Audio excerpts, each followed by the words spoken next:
Hey y'all, Prince here, and I'm going to talk about some common misconceptions that I think a lot of people have about locks, dreadlocks, locking your hair. Misconception number one, freeforming is the only way to start your locks. Freeforming is mostly attributed to Rastafarians. Their ideology basically says you have to treat your body naturally, you shouldn't cut your hair. So naturally for African descent people, when your hair, when you don't wash it for a while, it locks up, hence freeform locks. But there are many of other ways to get locks. You can do 2-strand twists, you can crochet hook your hair to kind of quicken the process. You can use a new dread sponge or the towel rub method, which is basically when your hair is a few inches high, you get a sponge that has a bunch of holes in it and you rub it on your hair and it kind of naturally sections your hair off in a way that's similar to freeforming. There's plenty of other methods. I'm not going to go through all of them, but there are so many different ways to start your dreadlocks. Whether or not your hair is of African descent or if you're white, you have hair that is more straight and less curly, things like that, you can never wash your hair. This will be different based on your ethnic background, and it's also based on how messy of a job you have, your lifestyle.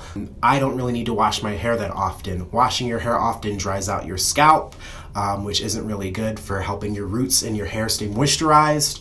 So some people that I follow, like Yanni the Lockologist, recommends that you wash your hair once every 3 to 6 months, and that's based on whether or not you go to the gym, how messy your life is, etc. I wash my hair maybe every 3 to 4 months. I try to. You have to retwist every 2 weeks, every month.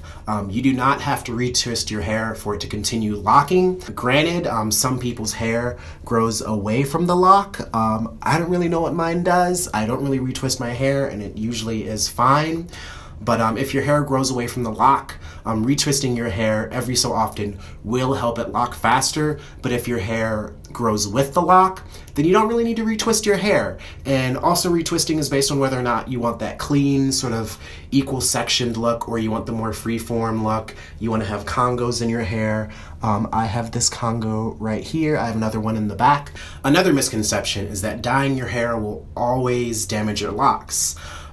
Dyeing your hair at home and when you don't really know what you're doing will damage your locks, but if you go to a professional hairstylist, cosmetologist who dyes hair and knows how to dye locks well, you can dye your hair and have it still be healthy. So if you're going to dye your locks, consider really reading up on what you're doing or getting it professionally done. Another misconception about locks is that they are always dirty. You will always have buildup.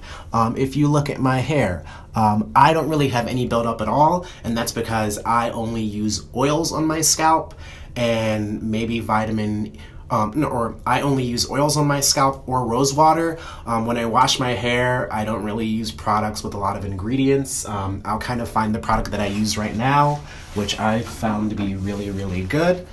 This is Vitamin E shampoo from Beauty Pure and Simple. I really like vitamin E because I know it helps your hair grow really well. A lot of people stand by Dr. Scholl's. A good amount of people use African black soap, which is also really good for the skin, and I've used it in the past and it's been really good. But the way that your hair will not have buildup is don't use beeswax to retwist. Don't dump a bunch of Lockup products. Don't dump a bunch of products in your hair, because really the lock journey, since it's become more popular in a lot of other circles, a lot of people want to maintain their hair, they want it to look exactly right, and the lock journey is all about patience. Another misconception, which I kind of had when I started my locks, is that your hair will lock up immediately. For me, I got my hair locked up in August of 2016, and then it maybe took, I'd say, about a good month, 2 months for my hair to lock up. It took that long because I didn't crochet hook it or do anything to it. I would regularly carry around a plastic bag in my pocket, so if it did rain, whoosh, put that bad boy on my hair and my hair wouldn't get wet. But I have a friend who started his locks recently, and he crochet hooked his hair, which helped it lock a lot faster. And he also eventually got lock extensions put in. So even though he started his hair about 3-4 months ago, his hair is actually like maybe down to here. It's longer than mine. So your locks will look different than other people. A part of the journey, I believe, is really loving your hair, really having patience, and just sort of educating yourself on what you're doing, which is why I think it's good for people to have channels like this one, for people to talk about what it's like to lock your hair, and to debunk these myths, because We cannot have our people walking around with stank ass locks.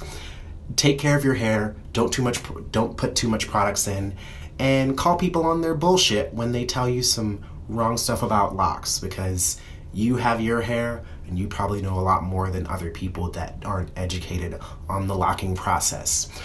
Comment below to support this channel. I'm going to be doing a lot more videos. My name is Prince. I'm of Jamaican descent. I'm an activist, filmmaker, writer. I have another channel. Follow that one.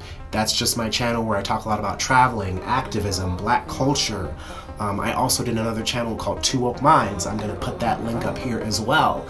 But comment with other misconceptions that you know most people have about the lock community, and subscribe to this channel and support POC content on YouTube. Thank you for watching.